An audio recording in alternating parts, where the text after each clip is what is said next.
This episode is brought to you by CuriosityStream. Get free access to Nebula, the streaming service built by all your favorite YouTubers, when you sign up for CuriosityStream at the link below.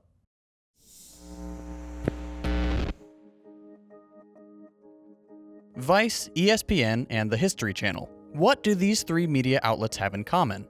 Despite their different target audiences, they're all owned by the same company, Disney. What about these three? Same story. They're all owned by Comcast. If you were to pick a bunch of media operations from a hat, odds are the vast majority of them are owned and operated by one of just 5 megacorporations. Since the early 1980s, the number of media companies controlling the bulk of US media has shrunk from 50 to just 5.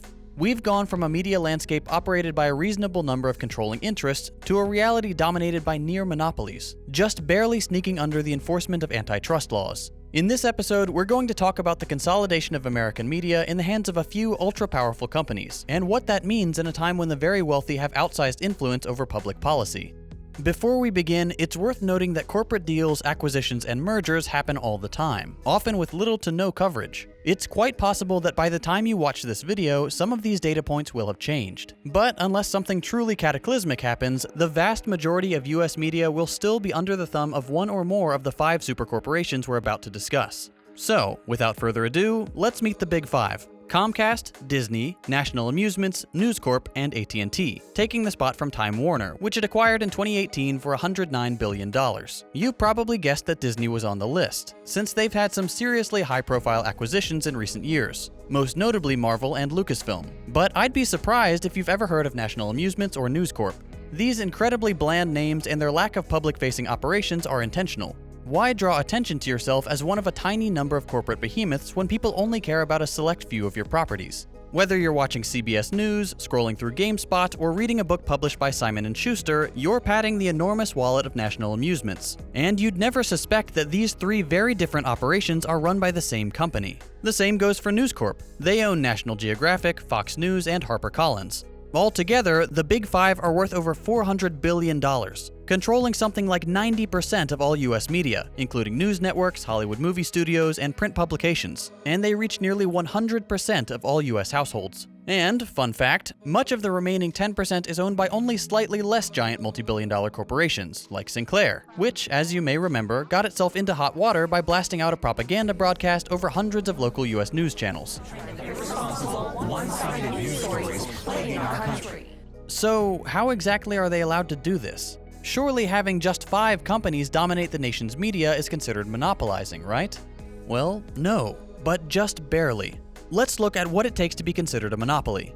In order to be considered a pure monopoly, a single company has to have complete control over a market containing a good or service with no close substitutes. So, there you go. Since there are 5 large corporations that share the US media market, none of them qualify as a monopoly. But you don't have to be classified as a pure monopoly in order to wield monopolistic power. With such a massive concentration of wealth and power in the hands of so few, it all but ensures that smaller operations never have the chance to succeed. Unless you count the very American concept of success, which is building a company just large enough to get bought out by one of the big players. What we see in the US media landscape is more of an oligopoly, complete control spread across just a handful of powerful groups. There's so much interplay and deal-making within these 5 megacorporations that in effect, they are a monopoly in every sense but the legal one. For example, it's not uncommon to see one of the Big 5 hold a massive stake in a property owned by another of the Big 5. But if there were so many more media corporations as recently as the 1980s, how did we get to the dystopian, all-powerful corporate landscape we see today? To make a long story short, it all boils down to the passing of the 1996 Telecommunications Act. This piece of legislation was supposedly intended to deregulate the increasingly tangled broadcast and telecommunications markets, allowing anyone to enter and compete in the industry. Whatever the intended result was, the actual outcome was simply the rapid consolidation of power in the hands of fewer and fewer massive corporations. In the 2003 edition of Howard Zinn's A People's History of the United States, he notes, "The Telecommunications Act of 1996 enabled the handful of corporations dominating the airwaves to expand their power further. Mergers enabled tighter control of information."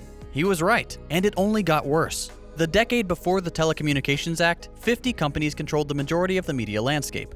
By 1992, that number had fallen by 50%. And after the passage of the new TV and broadcast legislation, the number quickly shrank even further, to just 6 in the year 2000. And that's roughly where it stayed to this day. Not because these giant companies wouldn't love to own more of the market, but because they physically can't without triggering antitrust lawsuits. To put in perspective just how much of the market the Big Five control, let's have a look at some of the media operations they own. We'll start with News Corp.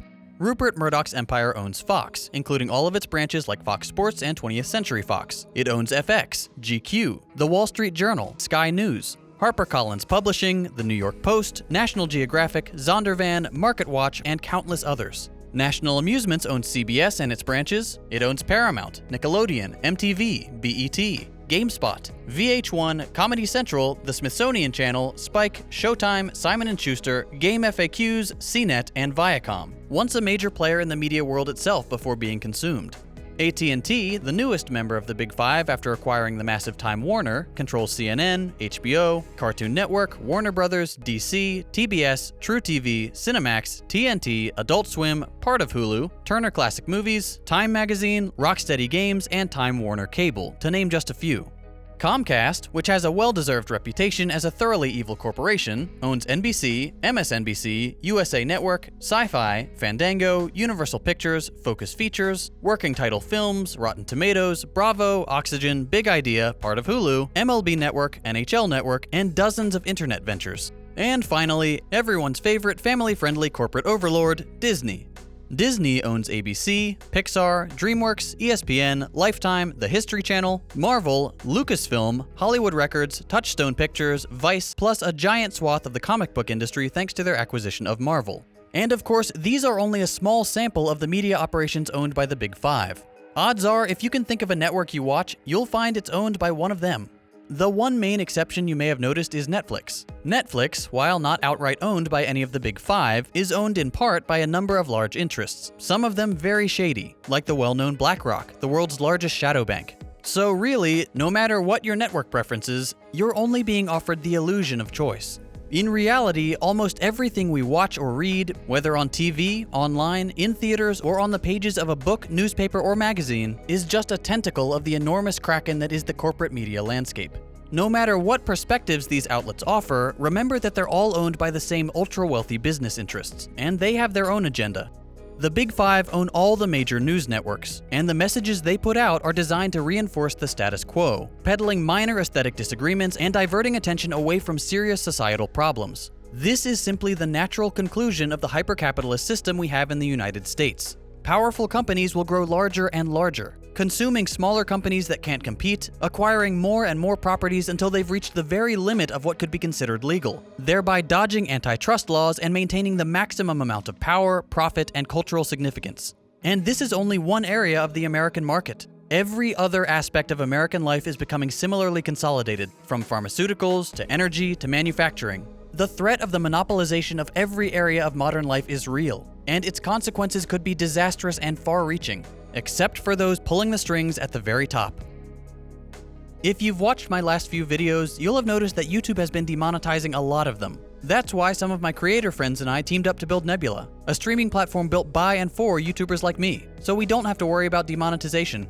Since Nebula is all about creating thoughtful content, we've partnered with CuriosityStream, an established streaming platform with a solid track record of caring about great educational content and the financial security of those who produce it. CuriosityStream is an online streaming service with thousands of nonfiction titles from some of the best filmmakers in the game. You can find tons of great episodes like American Icons, Walt Disney, which is a great quick watch if you enjoyed this week's video. As educational creators ourselves, we love CuriosityStream, so we've worked out a deal where if you sign up for CuriosityStream at the link below, you'll also get access to Nebula, 100% free. For a limited time, CuriosityStream is offering 26% off their annual plan. That's less than $15 a year for both CuriosityStream and Nebula, which, in my humble opinion, is a pretty great deal. Since we're all stuck inside anyway, why not spend some time watching fascinating documentaries on CuriosityStream, or check out Nebula's exclusive content, like Real Engineering's Logistics of World War II series. You can also watch all my videos as they were intended, ad-free. There really is something for everyone, and by signing up at the link below, you're helping us produce more content without the fear of demonetization. Give CuriosityStream a shot, and get free access to Nebula when you sign up using the link below. It really does help support my channel and educational creators all across YouTube. If you enjoyed this video and you'd like to see more like it, consider subscribing to stay up to date with my latest episodes. If you hated it, go ahead and drop a thumbs down. You can check out my previous episodes by clicking the links on your screen. Thanks for watching, and I'll see you next week.